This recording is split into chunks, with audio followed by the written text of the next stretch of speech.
Bonjour, bonsoir les amis, j'espère que vous allez bien, que vous êtes en forme, que vous avez la méga pêche.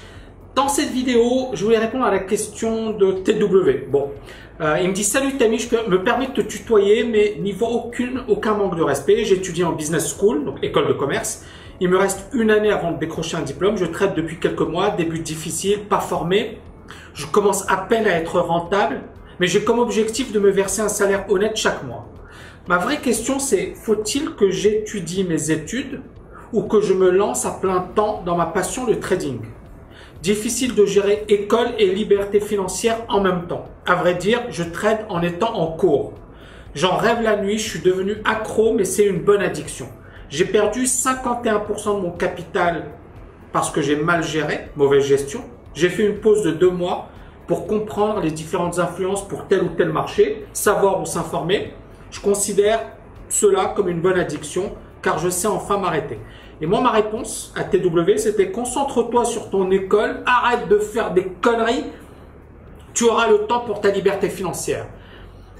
Je pense que ce message ne s'adresse pas qu'à TW, mais il s'adresse à beaucoup de jeunes qui sont à l'école, qui sont à l'université, qui font un truc qui est super important, c'est obtenir un diplôme, faire des études et qui, dans le même temps, ont une passion. Et c'est super intéressant parce que ça m'a concerné également. J'étais dans la même situation que vous. J'avais pas beaucoup d'argent et voilà, j'ai fait des études de finance. Et à un certain moment, bien évidemment, moi, ma chance c'était que je faisais des études de finance et que je m'orientais vers ça. Donc, si tu fais du trading, mais dans une optique, j'ai mon business school diplôme, d'accord, mon diplôme de business school, et ensuite, bien évidemment, le fait d'avoir une expérience du trading, d'avoir une expérience des marchés, d'avoir fait des analyses, etc., ça me donne un avantage, je te dis fonce. Mais si c'est pour faire n'importe quoi, pour ne pas faire tes études, pour bâcler tes études, et pour en plus avoir un trading à peu près, puisque tu as perdu 50% de ton capital, je te dis arrête. Il vaut mieux faire un truc bien que vouloir tout faire et mal. Tu es en dernière année, ça veut dire qu'il ne te reste pas beaucoup de temps. Ça veut dire que tu pourras t'adonner à ta passion par la suite. Et ça veut dire que comme tu es étudiant, tu n'as pas, entre guillemets, je ne te connais pas, je ne connais pas ta situation financière. Peut-être que tu es blindé de thunes, que tu as des parents millionnaires et donc que pour toi, ça ne représente pas grand-chose. Ou peut-être que ce n'est pas le cas. Et si ce n'est pas le cas, moi je te recommande vivement d'obtenir ton diplôme et puis bien évidemment de commencer à travailler si tu le peux dans une institution ou alors de le faire en parallèle, mais de le faire en y consacrant quelques heures. Il ne faut pas que ça devienne une obsession, il ne faut pas que ça devienne une addiction, il ne faut pas que tu y consacres 14 heures par jour, d'accord? Parce que là c'est le danger et c'est ce que veulent les courtiers. Un bon trader, c'est quelqu'un qui est capable effectivement de se dire « Ok, je suis concentré pendant 1 heure, 2 heures. » Ça suffit.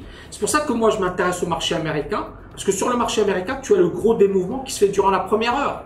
Après, le fait de rester sur les marchés, c'est juste tu vas enrichir les courtiers. Ça ne sert à rien de rester sur les marchés. Donc si, je ne sais pas ce que tu trades, tu n'as pas précisé, mais si tu trades par exemple les devises ou les indices, essaie de te focaliser sur quelques créneaux horaires. Ne te disperse pas.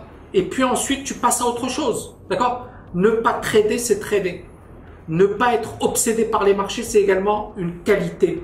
Être capable de dire stop, j'arrête, ou je me concentre pendant 1 heure et basta, c'est également génial. C'est-à-dire que rester 8 heures devant vos écrans, à part ce que vous allez lire à droite, à gauche, c'est 0 pointé. Pourquoi? Parce que plus vous restez longtemps devant vos écrans, plus votre concentration va diminuer et plus vous pourrez faire des erreurs. Par contre, si vous êtes concentré pendant 1 heure, 2 heures et basta, et stop, c'est quoi l'avantage? C'est que premièrement, vous êtes toujours concentré. Deuxièmement, vous n'allez pas vous éterniser, vous ne bouffez pas votre journée et vous pouvez bien évidemment effectuer votre trading de manière sereine. D'accord? Et l'autre conseil, c'est si vous le pouvez, ayez un risk manager, c'est-à-dire que dès que vous avez atteint un certain seuil de perte, vous arrêtez pour la journée. C'est-à-dire que c'est Paul Rotter qui le disait, il y a quelqu'un qui est également un voisin à Dubaï, qui est très très bon trader également. Et lui aussi, il a recruté un risk manager parce que justement, dès que, comment dirais-je, les marchés font n'importe quoi, ils peuvent vous pousser à faire n'importe quoi.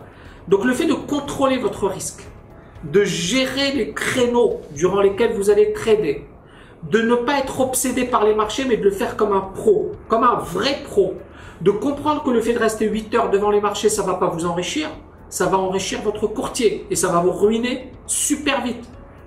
Déjà, si tu appliques ça, tu verras que ton trading, il va monter en puissance. Il va monter en puissance. Si tu n'appliques pas ça, tant pis pour toi.